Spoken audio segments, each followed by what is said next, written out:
स्वागत है दोस्तों। हरियाणा असिस्टेंट प्रोफेसर भर्ती परीक्षा की जो हमारी लाइव क्लासेस चल रही हैं गूगल मीट वगैरह पे भी और रिकॉर्डेड क्लास भी है, उसमें ये आज 8वीं क्लास है। इस क्लास में हम मजदूरी और प्रेम निबंध के बारे में पढ़ेंगे जो सरदार पूर्ण सिंह जी का। इस निबंध में सरदार पूर्ण सिंह जी ने मजदूरी और प्रेम को परिभाषित किया हुआ है कि मजदूरी और प्रेम दोनों को हम किस दृष्टि से देखें और समझें कि जिससे मनुष्य के जीवन, उसके महत्व और उसकी गरिमा को स्थापित किया जा सके।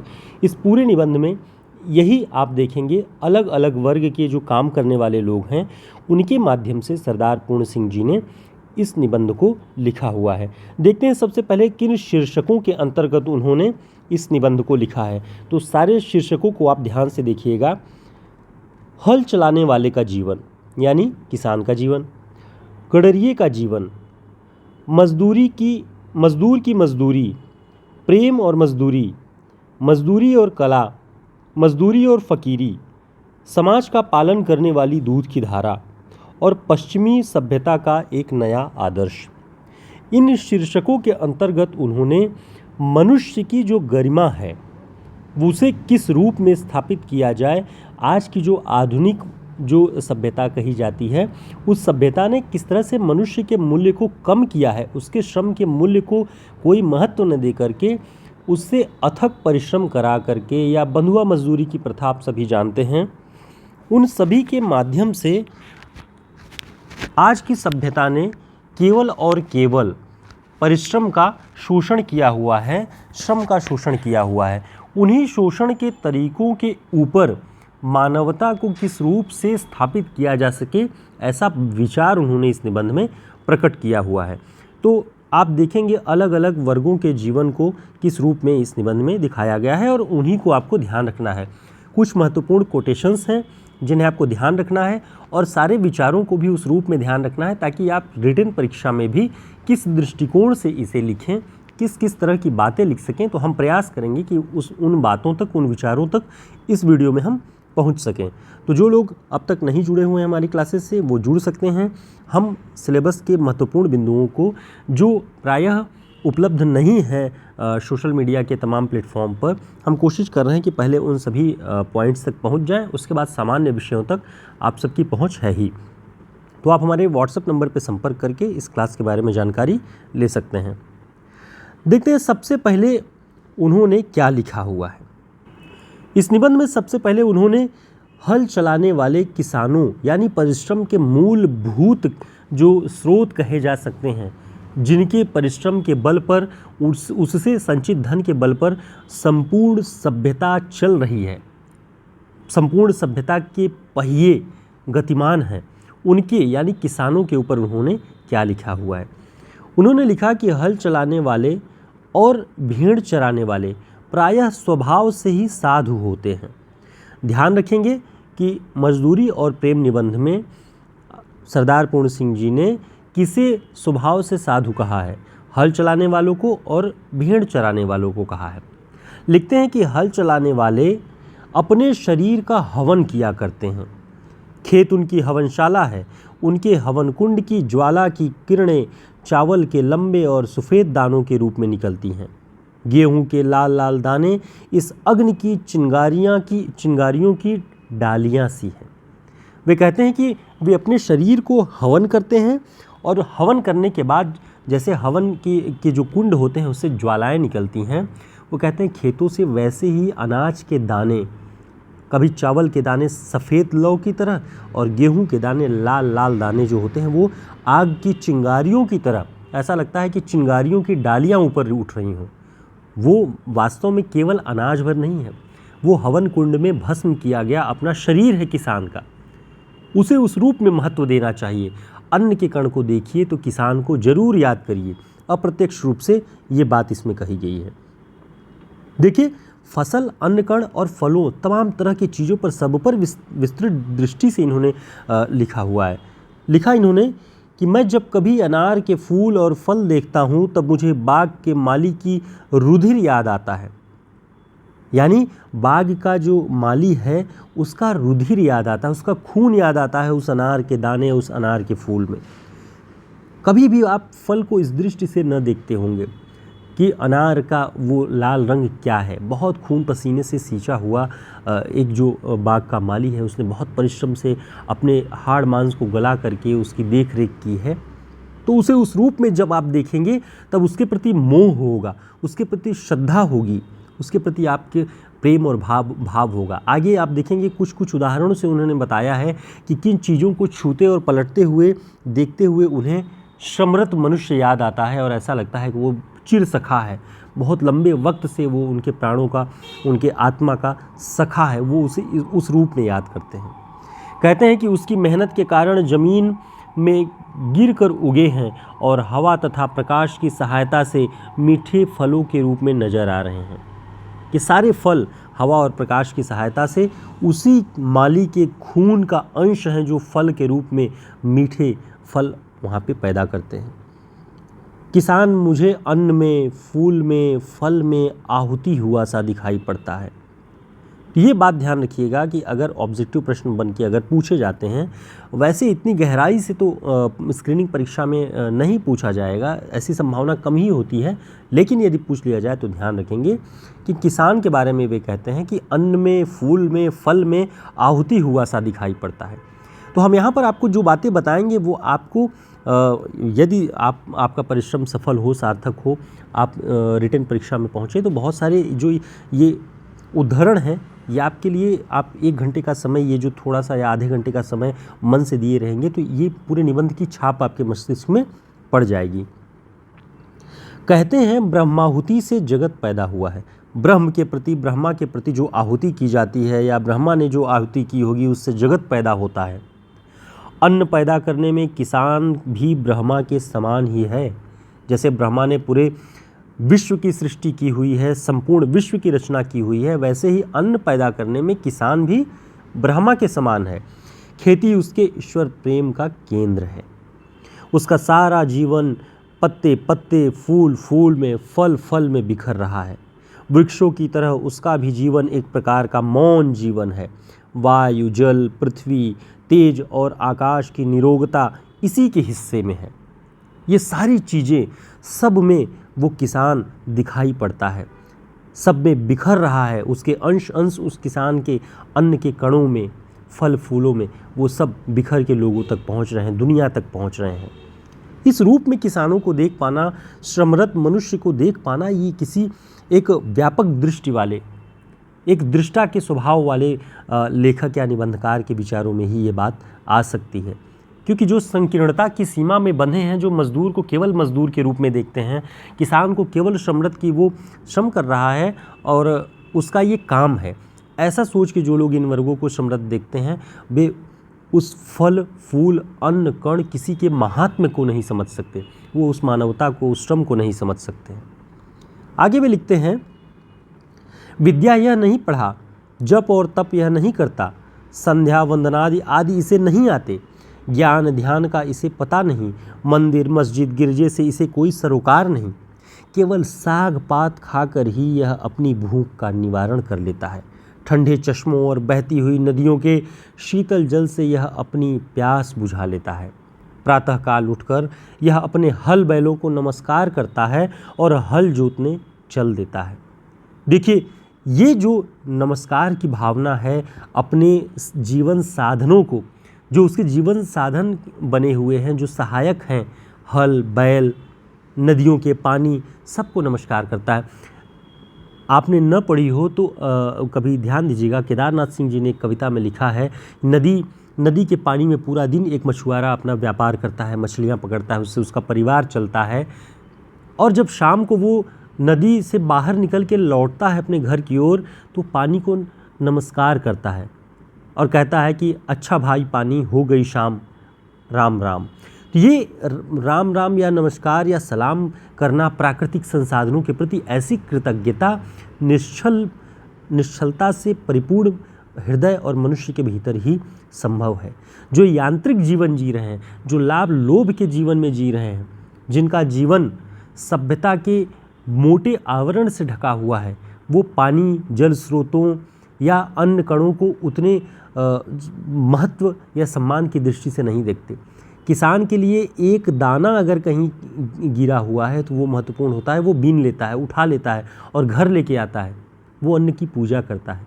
लेकिन आप देखिए कि ऐसे कितने गोदामों में सड़े हुए अनाज आपको दिखाई पड़ जाएंगे, उनके प्रति कोई सम्मान भाव नहीं है। तो ये चीज़ समझना, इन विचारों तक पहुंच पाना, इन संवेदनाओं तक पहुंचाने का काम सरदार पूर्ण सिंह जी का ये निबंध मजदूरी और प्रेम, कि कैसे आप प्रेम उत्पन्न करें मजदूरी करने वालों के प्रति, किसानों के प्रति, या अन्य कर्मों में जो लगे हुए लोग हैं, उनके काम को केवल प्रोडक्टिविटी के रूप में न देख के संवेदना के रूप में देखने की आवश्यकता है। ये बात अभी आपको एक कोटेशन में बहुत स्पष्ट रूप से दिखाई पड़ेगी। तो हम आगे पढ़ते हैं इसको, कि दोपहर की धूप इसे भाती है। किसी को दोपहर की धूप भाएगी? दोपहर की धूप से लोग भागते हैं, चिलचिलाती धूप से। इसके बच्चे मिट्टी में ही खेलकर बड़े हो जाते हैं, और हम आप सभी ऐसे ही परिवेश से आए हुए लोग हैं। इसको और इसके परिवार को बैल और गांवों से प्रेम है, उनकी यह सेवा करता है। पानी बरसाने वालों के दर्शनार्थ इसके आंखें नीले आकाश की ओर उठती हैं। नैनों की भाषा में यह प्रार्थना करता है। सायं और प्रातः, दिन और रात, विधाता इसके हृदय में अचिंतनीय और अद्भुत आध्यात्मिक भावों की वृष्टि करता है। सारी चीज़ों के प्रति दर्शनार्थ भाव, ये मूक रूप से जब ईश्वर से पानी बरसाने की प्रार्थना करता है तो केवल इसकी आंखें बोलती हैं, वो जिह्वा से ईश्वर से बहुत कम प्रार्थनाएं करता है। ये किसानों के गुण बता रहे हैं। तो इसके हृदय में दिन रात विधाता इनके हृदय में अचिंतनीय और अद्भुत आध्यात्मिक भावों की वृष्टि करता है। इनके बच्चों को मिट्टी पसंद है, इनके परिवार को गांव पसंद है। ये वहीं अपने एक तरह से भी आध्यात्मिक जीवन जीते हैं। ये बातें किसानों के बारे में लिखी हैं। और महत्वपूर्ण कुछ बातें हैं कि यदि कोई इनके घर आ जाता है तो यह उनकी मृदु वचन, मीठे जल और अन्न से तृप्ति करता है। धोखा वह किसी को नहीं देता। यदि इसको कोई धोखा दे भी दे तो उसका इसे ज्ञान नहीं होता। निश्चलता की ये सीमा होती है। निश्चलता में और बेवकूफ़ होने में बहुत फ़र्क है।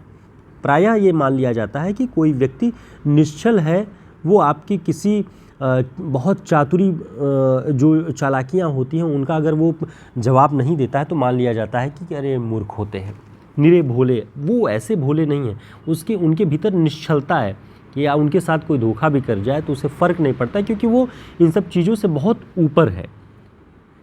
और क्यों? क्योंकि इनकी खेती हरी भरी है, इनकी गाय दूध देती है, स्त्री इनकी आज्ञाकारिणी है, मकान पुण्य और आनंद का स्थान है। पशुओं को चराना, नहलाना, खिलाना, पिलाना, उनके बच्चों की अपने बच्चों की तरह सेवा करना, खुले आकाश के नीचे उनके साथ रातें गुजार देना, क्या स्वाध्याय से कम है? दया, वीरता और प्रेम जैसे इन किसानों में देखा जाता है, अन्यत्र देखने को नहीं मिलता। ये प्रकृति रूप है। दया, प्रेम, वीरता, इन सभी को आपको देखना है आदिम रूप में, जिस पर किसी भी तरह का कोई जाल नहीं है, कोई मोटा आवरण नहीं है। तो आप ग्रामीण लोगों की सरलता को देख सकते हैं। ये ग्रामीण भारत, जो भारत किसानों का देश है, भारत कृषि प्रधान देश है कहा जाता है, उनकी तरफ दृष्टि अभिमुख करके ये लिखा गया निबंध है। आगे देखते हैं। वे कहते हैं कि जब मुझे किसी फ़कीर के दर्शन होते हैं तब मुझे मालूम होता है कि नंगे सिर, नंगे पाँव, एक टोपी सिर पर, एक लंगोटी कमर में, एक काली कमली कंधे पर, एक लंबी लाठी हाथ में लिए हुए, गौवों का मित्र, बैलों का हमजोली, पक्षियों का महाराज, महाराजाओं का अन्नदाता, बादशाहों को ताज पहनाने और सिंहासन पर बिठाने वाला, भूखों और नंगों को पालने वाला, समाज और पुष्पोद्यान का माली और खेतों का वाली जा रहा है। उसे एक गरीब की दृष्टि से आप देखें कि उसके पास कपड़े नहीं हैं, उसे जीना नहीं आता, उसे अपने जीवन को ढंग से व्यतीत करना नहीं आता, इस दृष्टि से आप देखें तो आप उसे नहीं समझ पाएंगे। वो कहते हैं कि ये भूखों और नंगों को पालने वाला है, समाज और पुष्पोद्यानों का माली है, राजाओं को सिंहासन पर बैठाने वाला है, उनके पेट पालने वाला है। वो किसान है। एक तरह से उसे ब्रह्म की संज्ञा दी गई है, जो आहुति करके विश्व की रचना करता है। इस निबंध में ये बातें किसानों के बारे में उन्होंने कही हुई है। अब देखते हैं थोड़ा सा गडरियों के बारे में, जो उन्हें वो कैसे, एक गडरिया जो भेड़ बकरी चरा रहा है उसमें उन्हें कैसी दिव्यता का दर्शन होता है, ये भी देखना है। तो थोड़ा दिलचस्प है। आप 1 घंटे में बहुत सारे ऑब्जेक्टिव प्रश्न आप पढ़ रहे होंगे स्क्रीनिंग परीक्षा के लिए, स्वाभाविक भी है, लेकिन 1 घंटे में प्रतिदिन हम यदि एक रचना जो लगी हुई है देख रहे हैं तो बहुत सारी चीज़ें आसानी से कवर हो जाती हैं। हम ध्यान से एक बार अगर इसको पढ़ लेते हैं, दोबारा आपको देखने की ज़रूरत नहीं पड़ेगी। वे कहते हैं कि एक बार मैंने एक बूढ़े गडरिये को देखा। घना जंगल है, हरे हरे वृक्षों के नीचे उसको सफ़ेद ऊन वाली भेड़ें अपना मुंह नीचे किए हुए कोमल कोमल पत्तियां खा रही हैं। गडरिया बैठा आकाश की ओर देख रहा है, ऊन काटता है, उनकी आंखों में प्रेम लाली छाई हुई है। वह निरोगता की पवित्र मदिरा से मस्त हो रहा है। बाल उसके सारे सफ़ेद हैं, और क्यों न सफ़ेद हो, सफ़ेद भेड़ों का मालिक जो ठहरा। सफ़ेद को सफ़ेद लिखा है उन्होंने कि इतने सुंदर और सफ़ेद बाल उसके हैं, और क्यों न हो, क्योंकि उसकी भेड़ों के बाल भी सफ़ेद और साफ हैं, एकदम उज्जवल। और ये पहाड़ों पे रहने वाले गडरियों के जीवन के बारे में वे लिखते हैं। आगे वे आप देखेंगे तो पहाड़ों पर पहाड़ी जो भेड़ें होती हैं, वहाँ के शांत वातावरण में एक गडरिया लेटा हुआ है, ऊन काटता है, आसमान की ओर देखता है, और उसकी भेड़ें नरम नरम पत्तियाँ खा रही हैं। आप कल्पना कर सकते हैं कि ऐसा निश्चिंत जीवन संभव है कि तमाम सुख सुविधाओं वाले लोग भी नहीं जी सकते हैं। उन्हें आने वाले कल की चिंता है कि आगे हम कैसे धन अर्जित करें, कितना ज़्यादा से ज़्यादा किसी का हड़प ले। ये प्रवृत्ति इसमें नहीं दिखाई पड़ रही है। वे लिखते हैं कि किसी के घर में न घर कर बैठना इस दारे फ़ानी में, ठिकाना बेठिकाना और मकान बर ला मकान रखना। ये ध्यान रखिएगा, मजदूरी और प्रेम निबंध में है। किसी के घर में न घर कर बैठना इस दारे फ़ानी में, ठिकाना बेठिकाना और मकान बर ला मकान रखना। इस दिव्य परिवार को कुटी की ज़रूरत नहीं है। जहाँ जाते हैं एक घास की झोपड़ी बना लेते हैं। दिन को सूर्य और रात को तारागण इनके सखा हैं। देखिए कितनी दिव्य बात है, कितने एक आध्यात्मिक जीवन है ये। और ये इसका एक दूसरा एंगल भी है कि आप उनके अभावों की बात न करके केवल एक पक्ष उनके जो सौंदर्य बाहर से दिख रहा है उसकी ही लेखक ने कल्पना की हुई है, निबंधकार ने, क्योंकि उनके जीवन के अभाव वे ही समझ सकते हैं कि एक झोपड़ी में रह करके उनका जीवन कितना कष्टमय हो सकता है। लेकिन एक दिव्यता है कि सूर्य और रात को तारागण इनके सखा बन जाते हैं, और ये बहुत बहुत प्राकृतिक और नैसर्गिक अवस्था है। इनका जीवन बर्फ़ की पवित्रता से पूर्ण और वन की सुगंधी से सुगंधित है। इनके मुख, शरीर और अंतःकरण सफ़ेद, इनकी बर्फ़ पर्वत पर भेड़ें सफ़ेद। अपनी सफ़ेद भेड़ों में यह परिवार ईश्वर के दर्शन करता है, क्योंकि इन्हीं भेड़ों से उसका परिवार चलता है। और लिखते हैं कि सो खुदा को देखता हूँ तो मैं देखता हूँ तुमको, मैं देखता हूँ तुमको जो खुदा को देखता हूँ। ध्यान रखेंगे, ये इसी निबंध में प्रयुक्त पंक्ति है। तो आगे भी बहुत सारी बातें भेड़ों के बारे में लिखते हैं कि उनकी भेड़ें बीमार हो जाती हैं, भेड़ों की सेवा करते हैं, उनकी पूजा करते हैं। कोई भेड़ बीमार हो गई तो पूरा परिवार दिन रात उनके बैठकर उनके पास काट देते हैं, बैठते हैं और उनकी सेवा करते हैं कि जब तक वो ठीक न हो जाए तब तक उनकी आंखें उस भेड़ को देखती रहती हैं। और जब ठीक हो जाते हैं, ये पता चल जाता है कि अब इनकी भेड़ अच्छी है, तो इनके घर में मंगल हो रहा है, तब सारा परिवार मिलके गीत गा रहा है। नीले आकाश पर बादल घिराए और झमझम बरसने लगे, मानो प्रकृति के देवता भी इनके आनंद से आनंदित हो गए। बूढ़ा गडरिया आनंद मत्त होकर नाचने लगा। वह कुछ कहता नहीं, रग रग उसका नाच रही है। यानी वो कुछ कहता नहीं है, उसे ये पता चल गया कि उसकी भेड़ अब ठीक होने वाली है। वो आनंद मत्त होकर नाच रहा है। ऐसी दिव्य दशा कहाँ हो सकती है? तो उन्होंने इन वर्गों के बारे में, और फिर अपने भाई से वे कहते हैं कि भाई मुझे भी एक ऐसा ही भेड़ ला के दे दो, मेरा भी कल्याण हो जाए, मैं भी विद्या को भूल जाऊं तो अच्छा हो, मेरी पुस्तकें खो जाएं तो बहुत अच्छा हो। ऐसा होने से इस वनवासी परिवार की तरह मेरे दिल के नेत्र खुल जाएंगे और मैं ईश्वर की झलक देख सकूँगा। वो कहते हैं कि सारी किताबें, सारे साधन मेरे ले लो, सारी विद्या मेरे ले लो और मुझे भी भेड़ें ला के दे दो। ऐसा ही मैं भी जीवन जीना चाहता हूँ। तो ऐसे जीवन की चाह, वास्तव में ऐसे ही जीवन की चाह आपको पहाड़ों की ओर ले जाती है, प्राकृतिक स्थलों की ओर ले जाती है। और लोग तलाश करते हैं कि कहीं शहर से दूर एकांत में जा कर के एकदम आदिम मनुष्य की तरह, मनुष्यता की प्रारंभिक अवस्था की तरह कुछ देर, कुछ क्षण जीवन व्यतीत कर सकें। वे कहते हैं, इस बात को आप समझ पाएँ तो देखें कि पंडितों की ऊट पटांग बातों से मेरा जी उकता गया है। प्रकृति की मंद मंद हंसी में ये अनपढ़ लोग ईश्वर के हंसते हुए होठ देख रहे हैं। पशुओं के अज्ञान में भी गंभीर ज्ञान छुपा हुआ है। इन लोगों के जीवन में अद्भुत आत्मानुभव भरा हुआ है। गडरिये के परिवार की प्रेम मजदूरी का मूल्य कौन दे सकता है। यहीं से डिफाइन होता है मजदूरी और प्रेम, कि वो प्रेम जो दर्शा रहे हैं अपने जीवों के प्रति, अपनी फसलों के प्रति, अपने कर्म के प्रति, और जो जिसे दुनिया मजदूरी कहती है, आप इसका मूल्य नहीं दे सकते, कोई इसका मूल्य चुका नहीं सकता है। ये बात अभी कुछ चीज़ें और दिखेंगी जिससे आपको ये पता चलेगा कि मजदूरी को किस रूप में देखना चाहिए। अब देखिए, ये वही कोटेशन है जो बहुत स्पष्ट कर देगा इस निबंध के भाव को। वे कहते हैं कि आपने 4 आने पैसे मजदूर के हाथ में रखकर कहा, यह लो दिन भर की अपनी मजदूरी। वाह, क्या दिल लगी है। हाथ, पाँव, सिर, आँखें इत्यादि सब के सब अवयव उसने आपको अर्पण कर दिया। ये सब चीज़ें उसकी तो थी ही नहीं, ये तो ईश्वरीय पदार्थ थे। जो पैसे आपने उसको दिए वे भी आपके न थे, वे तो पृथ्वी से निकली हुई धातु के टुकड़े थे, अतएव ईश्वर के निर्मित थे। यानी आपने जो मजदूरी के रूप में जो पदार्थ उसे दिया वो आपके थे ही नहीं, वो तो ईश्वर के थे, इस धरती से पैदा हुए थे। मजदूरी का ऋण तो परस्पर प्रेम सेवा से चुकता होता है, अन्न धन से नहीं। ये महत्वपूर्ण बात है इस पूरे निबंध की। इस पंक्ति को ध्यान में रखिएगा कि मजदूरी का ऋण तो परस्पर की प्रेम सेवा से चुकता होता है, अन्न धन देने से नहीं। आपने अन्न धन बहुत दे दिया और अपने बर्तनों में पानी न पिलाया, अपने दरवाजे पे सम्मान से बैठा के उसका सत्कार न किया, उसे जगह न दी अपने साथ बैठने के लिए, तो आपने अन्न धन जो दिया वो आपका तो अपना नहीं था, वो तो सब कुछ ईश्वरीय था। प्रेम भाव दे करके आप उसकी मजदूरी का मूल्य चुकता कर सकते हैं, उस ऋण को चुकता कर सकते हैं, नहीं तो आप नहीं कर सकते।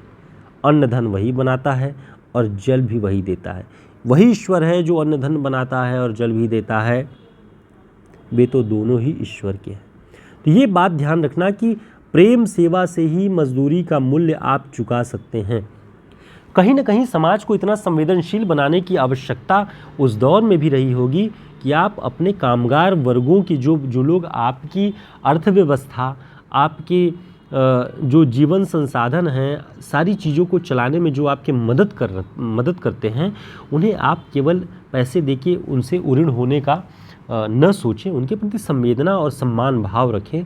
कहीं ना कहीं सरदार पूर्ण सिंह जी एक अध्यापक के रूप में, एक समाज चेता के रूप में, समाज चिंतक के रूप में ये बात सिखाना चाहते हैं। वे कहते हैं कि श्रम को वे कैसा देखते हैं, तो वे कहते हैं कि एक जिल्दसाज ने मेरी पुस्तक की जिल्द बांध दी। मैं तो इस मजदूर को कुछ भी न दे सका, परंतु उसने उम्र भर के लिए एक विचित्र वस्तु मुझे दे डाली। यानी उसने कवर बना दिया उस किताब का, और मैं तो उसे कुछ भी न दे सका। और लेकिन उसने जो विचित्र चीज़ मुझे दे डाली, उसकी कल्पना नहीं कर सकते कि जब कभी मैं उस पुस्तक को मैं उठाता हूँ, मेरे हाथ जिल्दसाज के हाथ पर जा पड़ते हैं। ऐसा लगता है कि जिन हाथों से जिल्दसाज ने उस जिल्द को चढ़ाया और किताब को बनाया, उन हाथों पे मेरा हाथ पड़ रहा हो। पुस्तक देखते ही मुझे जिल्दसाज याद आ जाता है, वह मेरा आमरण मित्र हो गया है। पुस्तक हाथ में आते ही मेरे अंतःकरण में रोज भरत मिलाप का सा समा बन जाता है। ये बात आप पढ़ते हुए देख सकते हैं कि सरदार पूर्ण सिंह जी का हृदय कितना संवेदनशील था कि किताब पलटते हुए वे उस बाइंड करने वाले, उस कवर चढ़ाने वाले व्यक्ति को, उस किताब बनाने वाले व्यक्ति को याद कर रहे हैं। और भरत मिलाप जैसा समझ महसूस होता है उन्हें कि उसने मुझे ये इतनी अद्भुत चीज़ दी हुई है जो मेरे हाथ में ये किताब है। श्रम को ऐसे महत्व दिया जाना चाहिए, वे ये कहते हैं। अब देखिए, ये बात हमने देख ली, वो ये रिपीटेड है, थोड़ा सा आगे देखते हैं। वे कहते हैं कि आदमियों की तिजारत करना मूर्खों का काम है। ये पंक्तियां थोड़ा ध्यान रखेंगे कि ये मजदूरी और प्रेम से है कि आदमियों की तिजारत करना मूर्खों का काम है। सोने और लोहे के बदले मनुष्य को बेचना मना है। आजकल भाप की जो कल कारखाने होते हैं, कलों माने कारखानों से तात्पर्य है। आजकल भाप की कलों का दाम तो हजारों रुपया है, परंतु मनुष्य कौड़ी के 100 बिकते हैं। सोने और चांदी की प्राप्ति से जीवन का आनंद नहीं मिल सकता। सच्चा आनंद तो मुझे मेरे काम से मिलता है। मुझे अपना काम मिल जाए तो फिर स्वर्ग प्राप्ति की इच्छा ही नहीं है। ये कर्मठता है, ये कर्म का संदेश है, कर्म योग है कि बिना काम किए कोई व्यक्ति निठल्ला अगर बैठ के सोचे कि सूरज उग रहा है, रोशनी आ रही है, हवा प्रकाश चल रहा है, तो ये सब ये तो प्रकृति के नैसर्गिक गुण है। उसने उस प्रकृति के प्रति क्या योगदान किया, बिस्तर से उठ करके प्रकृति के क्या दर्शन किए, ये सारी चीज़ें आप देखेंगे उन्होंने बहुत अच्छे से बताया हुआ है कि मनुष्य की पूजा ही सच्ची ईश्वर पूजा है। ये इस निबंध की पंक्ति है, ध्यान रखिएगा आप। मंदिर और गिरजे में क्या रखा है? ईंट, पत्थर, चूना, कुछ भी कहो। आज से हम अपने ईश्वर की तलाश मंदिर, मस्जिद, गिरजा और पोथी में न करेंगे। अब तो यही इरादा है कि मनुष्य की अनमोल आत्मा में ईश्वर के दर्शन करेंगे। ऐसा आज के समाज में बहुत कठिन लगता है। आप देखेंगे कि किसी को धर्म के नाम पे पीट के मार दिया जाना, चाहे वो किसी भी धर्म या संप्रदाय की तरफ से हो, ये मनुष्यता का आदर तो नहीं है। और जब आप मनुष्यता का आदर नहीं करते हैं, जो समाज मनुष्यता का आदर नहीं करता है, वो समाज ईश्वर का आदर भी नहीं करता है, केवल वो ढकोसलेबाजी करता है ईश्वर के नाम पे। ये बात यही कहना चाह रहे हैं सरदार पूर्ण सिंह जी। कहते हैं कि अब तो इरादा यही है कि मनुष्य की अनमोल आत्मा में ईश्वर के दर्शन करेंगे। यही आर्ट है, यही धर्म है। मनुष्य के हाथ ही से तो ईश्वर के दर्शन कराने वाले निकलते हैं। मनुष्य और मनुष्य की मजदूरी का तिरस्कार करना नास्तिकता है। नास्तिकता वो नहीं है कि आप ईश्वर की पूजा करने से मना कर दें, उसकी सत्ता मानने से मना कर दें। नास्तिकता तो तब है जब आप मनुष्य और मनुष्य की मजदूरी का तिरस्कार करें। बिना काम, बिना मजदूरी, बिना हाथ के, कला कौशल के, विचार चिंतन के किस काम के? सभी देशों के इतिहासों से सिद्ध है कि निकम्मे पादरियों, मौलवियों, पंडितों और साधुओं का दान के अन्न पर पला हुआ ईश्वर चिंतन अंत में पाप, आलस्य और भ्रष्टाचार में परिवर्तित हो जाता है। आप सभी ने इसके कई उदाहरण देखे होंगे कि, और उन्होंने केवल एक धर्म को नहीं यहाँ पे नकारा है या उस पर प्रहार किया है। उन्होंने सभी, देखिए, पादरियों, मौलवियों और पंडितों, साधुओं का, ये सभी दान के अन्न पर पलते हैं। और दान के अन्न पर पला हुआ ईश्वरीय चिंतन अंत में कहाँ जाता है? आलस्य, भ्रष्टाचार और पाप की ओर। और ऐसे देश में कई सारे साधु संतों के, बड़े नामी गिरामी साधु संतों की दशा आपने देखी होगी, जो भ्रष्टाचार, बलात्कार और चोरी डकैती, तमाम तरह के जो भी कुकर्म हो सकते हैं उनमें पकड़े गए हैं। समाज ने देखा है उनके जो कुकृत्य थे, इन सारी चीज़ों को। तो वे यही कहते हैं कि जो लोग श्रम का मूल्य नहीं समझते, वे दान के अन्न पे पल करके मोटे होकर, मोटे पेट वाले लोग, ये अंत में पाप, भ्रष्टाचार की ओर ही बढ़ते हैं और वही बढ़ावा भी देते हैं उन्हीं सब चीज़ों को। जिन देशों में हाथ और मुंह पर मजदूरी की धूल नहीं पड़ने पाती, वे धर्म और कला कौशल में भी उन्नति नहीं कर पाते। यानी मजदूरी या श्रम की धूल अगर आपके चेहरे पर न जिस समाज में दिखाई पड़े, वो कला कौशल में भी उन्नति नहीं कर सकता। पद्मासन निकम्मे सिद्ध हो चुके हैं। वही आसन ईश्वर प्राप्ति करा सकते हैं जिनसे जोतने, बोने, काटने और मजदूरी का काम लिया जाता है। यानी पद्मासन के तुल्य क्या है? जोतना, बोना, काटना, मजदूरी करना, काम यानी परिश्रम। निठल्लापन वो कोई आसन नहीं है जो बैठ के योग के आसन, योग की मुद्रा में व्यक्ति चला जाए। लकड़ी, ईंट और पत्थर को मूर्तिमान करने वाले लुहार, बढ़ई, मेमार और किसान आदि वैसे ही पुरुष हैं जैसे कि कवि, महात्मा और योगी। उत्तम से उत्तम और नीच से नीच काम सब के सब प्रेम शरीर का अंग है। शरीर से जो केवल प्रेम करने लगते हैं, वो सारे काम यही होते हैं। तो कहने का तात्पर्य है, आप ये देखें कि मजदूरी को, श्रम को महत्व दिया जाए। जो श्रम वर्ग है, जो श्रम करने वाला वर्ग है, उसे सम्मान दिया जाए। यही उद्देश्य इस निबंध का है। तो श्रम की स्थापना इस पूरे के पूरे निबंध का सार है। और उनके विचारों में ये आप देख सकते हैं कि उन्होंने अपने समाज को आगे बढ़ाने के लिए, आज इतना गंभीर चिंतक, यही लोग प्रगतिशील थे वास्तव में। आज आपको अपने आसपास जो लोग कहेंगे कि सुबह उठो और ईश्वर का नाम लेते लेते बहुत सारा समय व्यतीत कर दो, चले जाओ मंदिर दर्शन करो, ये करो, वास्तव में ये लोग मूल महत्व, मूल धर्म को समझते ही नहीं। वे आगे लिखते हैं कि निकम्मे रहकर मनुष्यों की चिंतन शक्ति थक गई है। बिस्तरों और आसनों पर सोते और बैठ बैठकर मन के घोड़े हार गए हैं। सारा जीवन निचुड़ चुका है, स्वप्न पुराने हो चुके हैं। आजकल की कविता में नयापन नहीं है, उसमें पुराने ज़माने की कविता की पुनरावृत्ति मात्र है। इस नकल में असल की पवित्रता और कुंवारेपन का अभाव है। तो देखिए, कहीं ना कहीं जब आप पुरानी चीज़ों की ही पुनरावृत्ति करते हैं और कुछ नया देने के लिए जिस कविता समाज या लेखन समाज में नहीं है, तो आपने उस असल पवित्रता को खो दिया है। पुराने ज़माने की बासी चीज़ों को ही आप रिपीट कर रहे हैं। अब तो एक नए प्रकार का कला कौशल पूर्ण संगीत साहित्य संसार में प्रचलित होने वाला है। यदि यह प्रचलित न हुआ तो मशीनों के पहियों के नीचे दबकर हमें मरा समझिए कि हम आधुनिकता के बोझ तले दब जाएंगे। नया संगीत की आवश्यकता है, नए साहित्य की आवश्यकता है, जो कि सर्वहारा वर्ग, जो मजदूर वर्ग है, उसके जीवन का राग वो फैलेगा, तब संसार में नया संगीत फैलेगा। यह नया साहित्य मजदूरों के हृदय से निकलेगा। उम्मीद है आप इसे समझ पाएंगे। जो भी ये कथन या कोटेशंस जो इस निबंध से दिए जाएंगे, आप समझ पाएंगे कि क्या इसका मूल भाव है। और इनसे जुड़े हुए अगर कोई चीज़ें पूछ ली जाती हैं कि निम्न में से कौन सा भाव इस निबंध का नहीं है, तो आप उसे कर पाने में सक्षम होंगे। ठीक है,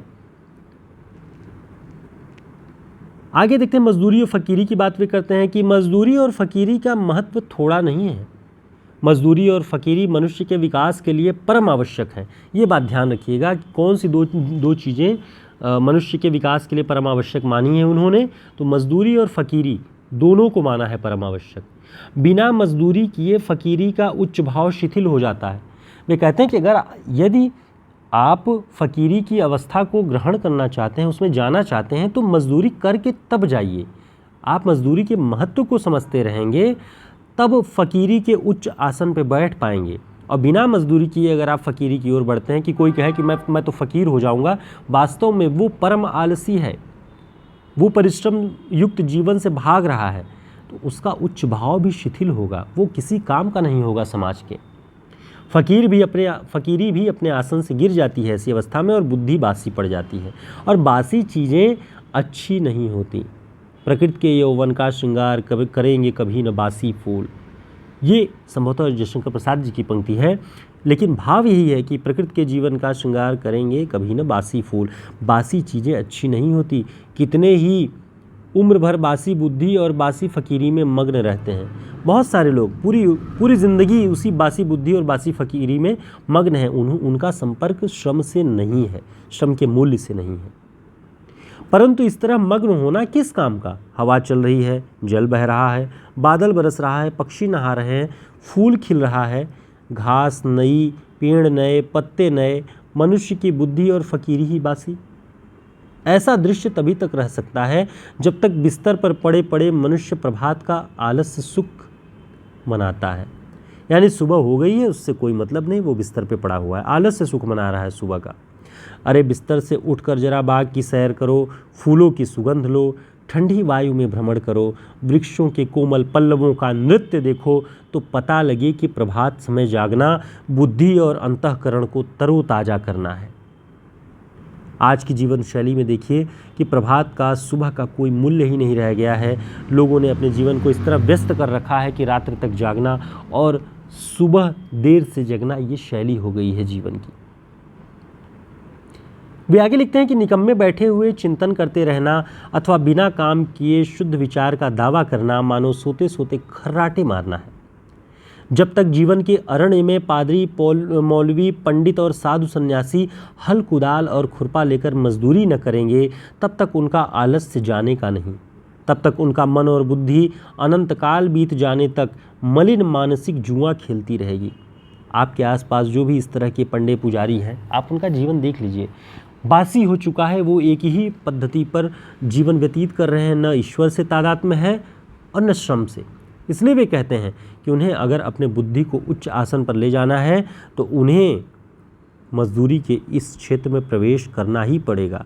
मजदूरी से तात्पर्य परिश्रम से है, परिश्रम युक्त जो वर्ग हैं उनसे है। अब वे कहते हैं कि ऐसे लोगों का चिंतन बासी, उनका ध्यान बासी, उनकी पुस्तकें बासी, उनके लेख बासी, उनका विश्वास बासी और खुदा भी बासी हो गया है। इसमें संदेह नहीं कि इस साल के गुलाब के फूल भी वैसे ही हैं जैसे पिछले साल के थे, परंतु इस साल वाले ताज़े हैं।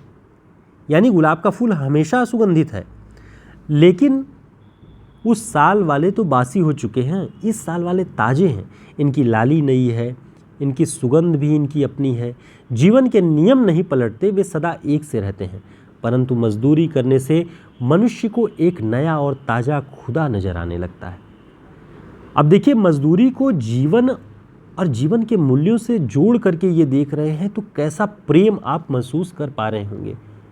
अब मजदूरी केवल मजदूरी या परिश्रम नहीं रह गई, अब मजदूरी प्रेम से जुड़ रही है। आपने भी वो तादाद में अब तक महसूस किया होगा कि कैसे बोझिल जीवन जीने वालों, बासी जीवन जीने वालों से प्रेम युक्त जीवन प्रकृति के साहचर्य, मनुष्य के साहचर्य से जोड़ करके उन्होंने देखा हुआ है। तो ये बात इस पूरे निबंध का मूल मर्म है। तो हम महत्वपूर्ण कुछ बातें यहाँ से देख करके फिर देखते हैं, ताकि हमें ये हो सके कि हमने इस निबंध को देख लिया है। उन्होंने लिखा है कि मजदूरी करने से हृदय पवित्र होता है, संकल्प दिव्य लोकांतर में विचरते हैं, हाथ को मजदूरी ही से सच्चे ऐश्वर्य की उन्नति होती है। जापान में मैंने कन्याओं और स्त्रियों को ऐसी कलावती देखा है कि वे रेशम के छोटे छोटे टुकड़ों को अपनी दस्तकारी की बदौलत हजारों की कीमत में बना देती हैं। नाना प्रकार के प्राकृतिक पदार्थों और दृश्यों को अपनी सुई के कपड़े के ऊपर अंकित कर देती हैं। आपको ध्यान होगा तो कुछ ऐसी ही बात भारतेंदु जी ने भारतवर्षोन्नति कैसे हो सकती है निबंध में कही थी। उन्होंने कहा कि जो जापानी रिक्शा चलाने वाले लोग हैं वो क्या करते हैं, वो यही तो करते हैं कि जापान के लोग उन्होंने अपने देश की उन्नति के लिए अपने विचारों को भी बदला। समय पाते थे तो वे अखबार भी निकाल के पढ़ते थे अपने रिक्शे के नीचे से, सीट के नीचे दबे हुए। देश की उन्नति, देश की अर्थव्यवस्था, देश के शासन प्रशासन के बारे में वे सोचते थे। ये होता है राष्ट्र प्रेम, ये होता है राष्ट्र निर्माण और राष्ट्र के विकास की प्रति चिंता। वे कहते हैं कि सारी औरतें मिल बांट करके ऐसी कलावती हैं, ऐसे एक एक सी स्किल है उनके भीतर कि वे छोटे छोटे टुकड़ों को अपनी दस्तकारी की बदौलत हजारों की कीमत की बना देती हैं। ये होती है कर्मठता किसी समाज को आगे बढ़ाने के लिए। जापान निवासी कागज, लकड़ी और पत्थर की बड़ी अच्छी मूर्तियां बनाते हैं। करोड़ों रुपए के हाथ के बने हुए जापानी खिलौने विदेशों में बिकते हैं। हाथ की बनी हुई जापानी चीज़ें मशीन से बनी हुई चीज़ों को मारा करती हैं। संसार के सब बाज़ारों में उनकी मांग रहती है। पश्चिमी देशों के लोग हाथ की बनी हुई जापान की अद्भुत वस्तुओं पर जान देते हैं।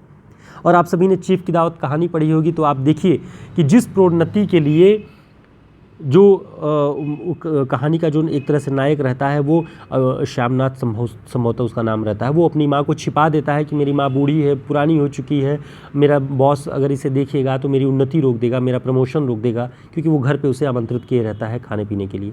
लेकिन माँ के बने हुए हाथ की कलाकारी देखकर ही जो उसका बॉस रहता है, जो चीफ रहता है, वो प्रभावित होता है उस व्यक्ति से कि इनकी माँ कलावंती है, कला है इनके हाथ में, और वो उनसे कहता है कि क्या आप मुझे भी इस तरह की चीज़ गिफ्ट में देंगी, उपहार में देंगी। उसकी माँ खुश होती है और बॉस जो चीफ होता है वो उसे उन्नति माँ की वजह से देता है, उसके इन्विटेशन की वजह से नहीं। तो ये कहानी भी आपने देखा होगा, और यही बात वे कह रहे हैं कि मशीन से बनी हुई चीज़ों को मारा करती हैं हाथ से बनी हुई चीज़ें। ये जापान के कलाकारों ने दिखाया उस दौर में। तो एक छोटा सा राष्ट्र अपने को किस तरह से दिन रात उन्नति के मार्ग पर ले गया है, वो बात वहाँ दिखाई पड़ती है। संसार के सब बाज़ारों में उनकी मांग रहती है। पश्चिमी देशों के लोग हाथ की बनी हुई जापान की अद्भुत वस्तुओं पर जोर देते हैं। एक जापानी तत्वज्ञानी का कथन है कि हमारी 10 करोड़ उंगलियाँ सारे काम करती हैं, और इन उंगलियों के बल से ही संभव है हम जगत को जीत लेंगे। ये बातें बहुत महत्वपूर्ण हैं, श्रम और प्रेम, मजदूरी और प्रेम दोनों को देखने वाली। तो उम्मीद है आपको ये निबंध समझ में आया होगा। इसी में पश्चिमी सभ्यता की ओर भी जैसे जीवन मुड़ रहा है, और साम्यवाद वगैरह की बहुत सारी अवधारणाएं जो जीवन में आ रही थी, मजदूरों को सम्मान दिया जाना, मजदूरों के लिए लड़ना, तो वो कहते हैं कि कुछ ना कुछ अब पश्चिमी देश जो हैं वो मनुष्यों की प्रतिष्ठा, उनकी गरिमा के लिए, मनुष्यों की पूजा के लिए अपना आदर्श स्थापित कर रहे हैं। मनुष्यों की पूजा को अपना आदर्श बना रहे हैं। इस आदर्श को बनाने वाले देवता रस्किन और टॉल्स्टॉय हैं। ये नाम आपको ध्यान रखना है। कि मनुष्य को देवता के रूप में पूजने के विचार को पश्चिमी देशों में किन साहित्यकारों ने प्रसार किया। तो रस्किन और टॉल्स्टॉय की बात करते हैं सरदार पूर्ण सिंह। वे कहते हैं कि पाश्चात्य देशों में नया प्रभात होने वाला है। वहाँ के गंभीर विचार वाले लोग इस प्रभात का स्वागत करने के लिए उठ खड़े हैं और प्रत्येक समाज को ये करना चाहिए कि गंभीर और बड़े विचारों का स्वागत करने के लिए उठ खड़ा होना चाहिए। प्रभात होने के पूर्व ही उसका अनुभव कर लेने वाले पक्षियों की तरह इन महात्माओं को इस नए प्रभात का पूर्व ज्ञान हुआ। जैसे पक्षी सूर्योदय के पहले ही जान जाते हैं कि सूर्योदय होने वाला है और वे चहचहाहट से पूरे आकाश को, पूरे परिवेश को गुंजायमान कर देते हैं, वैसे ही जो तत्वज्ञानी होते हैं, जो समाज के को नज़दीक से देखने वाले लोग होते हैं, वे जान जाते हैं कि समाज अब नई करवट लेने वाला है, नया प्रभात लेने वाला है। और बुद्धिमान और गतिशील लोग वे हैं जो इसका स्वागत करते हैं, उसका साथ देते हैं। और मानववाद, मानवतावाद वगैरह के जो टर्म्स चले वहाँ पे उन्होंने मानव को, मनुष्य को एक नए रूप में देखने का आग्रह बढ़ाया। उन बातों को वे लिखते हैं। तो ये पूरे निबंध का ये सारा भाव है, आप सभी देख सकते हैं। हमने बहुत ढंग से आपको इसे बता दिया कि ताकि आप इतने में ही समझ पाएँ कि ये निबंध मूल रूप से क्या कहना चाहता है। और अंतिम में हम थोड़ा सा देखते हैं कि मनुष्य को तो मनुष्य ही सुख दे सकता है, परस्पर को निष्कपट सेवा से ही मनुष्य जाति का कल्याण हो सकता है। यानी एक दूसरे के प्रति निष्कपट सेवा हो तभी मनुष्य जाति का कल्याण हो सकता है। धन एकत्र करना तो मनुष्य जाति के आनंद मंगल का एक साधारण सा और महातुच्छ उपाय है। धन की पूजा करना नास्तिकता है, ईश्वर को भूल जाना है। अपने भाई बहनों तथा मानसिक सुख और कल्याण देने वालों को मारकर अपने सुख के लिए शारीरिक राज्य को इच्छा करना है। जिस डाल पर बैठे हैं उसी डाल को स्वयं कुल्हाड़ी से काटना है। यानी धन के प्रति इतना मोह दिखाना, धन को इकट्ठा करना और परिवार और संबंधों को छोड़ देना, ये निरा आपको कहीं न कहीं उसी रूप में गिराता है जैसे जिस डाल पे जो व्यक्ति बैठा और उसी डाल को कुल्हाड़ी से काट रहा हो। अपने प्रियजनों से रहित राज्य किस काम का। प्यारों, मनुष्य जाति का सुख ही जगत के मंगल का मूल साधन है। ये बातें आप ध्यान रखेंगे। इस निबंध की पंक्तियां हैं ये। बिना उसके सुख के अन्य सारे उपाय निष्फल हैं। धन की पूजा से ऐश्वर्य, तेज, बल और पराक्रम प्राप्त नहीं हो सकते। चैतन्य आत्मा की पूजा से ही ये पदार्थ प्राप्त हो सकते हैं। यानी आप धन की पूजा करेंगे, तेज बल की, इन सब से पराक्रम नहीं प्राप्त होने वाला है। चैतन्य माने जो जीवित मनुष्य की चेतना, जो उसके श्रम करने का तरीका, उसकी कलाएं हैं, उनकी पूजा अगर आप करते हैं तभी कल्याण हो सकता है। चैतन्य पूजा से ही मनुष्य का कल्याण हो सकता है। और ये चैतन्य पूजा तब संभव है जब मनुष्य मात्र के प्रति प्रेम का भाव होगा, उसकी मजदूरी, उसके परिश्रम के प्रति प्रेम का भाव होगा, निष्कपट होगा मन, हृदयपूर्ण होगा। प्रेममय हृदय, निष्कपट मन और मित्रतापूर्ण नेत्रों से निकलकर बहती है जब कोई धारा, वही जगत के खेतों में सुख के खेतों को हरा और प्रफुल्लित करती है, वही उनमें फल भी लगाती है। आओ, यदि हो सके तो टोकरी उठाकर कुदाली हाथ में लें, मिट्टी खोदें और अपने हाथ से उसके प्याले बनावें। फिर एक एक प्याला घर घर में, कुटिया कुटिया में रख आएँ और सब लोग उसी में मजदूरी का प्रेमामृत पान करें। तो देखिए, मजदूरी को प्रेम अमृत का पान कहते हैं कि सारे लोग, सारे हाथ, और 140 करोड़ लोग हैं तो उसकी 10 गुना उंगलियां आप कल्पना कर लें, वो सब यदि श्रमरत हो जाएं तो विश्व का निर्माण, विश्व का विकास और हमारे देश का विकास बहुत तेज़ी से हो। आलस को छोड़ें, आलस से ही सबसे बड़ा शत्रु है मनुष्य का, ये हम पढ़ते आए हैं, आलस्यम ही मनुष्याणाम महारिपुः। तो इन भावों से मुक्त करके मनुष्य को कर्मठ बनाना इस निबंध का उद्देश्य है। उन्होंने अलग अलग रूपों में इसे बताया है। उम्मीद है ये आपके लिए काफ़ी हेल्पफुल होगा। ये वीडियो एक दृष्टि देगा जिससे आप रिटन एग्ज़ाम के लिए भी इस दृष्टि का इस्तेमाल कर सकते हैं। इन बहुत सारे कोटेशंस का इस्तेमाल कर सकते हैं आप अपने रिटन के उत्तर को तैयार करने के लिए, और आपके व्यक्तिगत जीवन में भी बहुत सारे ये विचार काम आएंगे। एक दृष्टि काम आएगी कि श्रम और श्रमरत मनुष्य को हम किस रूप में देखें और अपने आसपास के लोगों को किस रूप में इस चेतना को पहुंचाएं, बहुत सारी बातें इस निबंध के माध्यम से आप जान और सीख सकते हैं और परीक्षाओं की दृष्टि से उपयोगी हो सकता है। तो आप हमारे ऑनलाइन क्लासेस से जुड़ना चाहें तो जुड़ सकते हैं और इसमें हम महत्वपूर्ण सभी रचनाओं पर एक बार ज़रूर बात करेंगे। फिर मिलेंगे एक नई क्लास में, तब तक के लिए नमस्कार, शुभकामनाएं।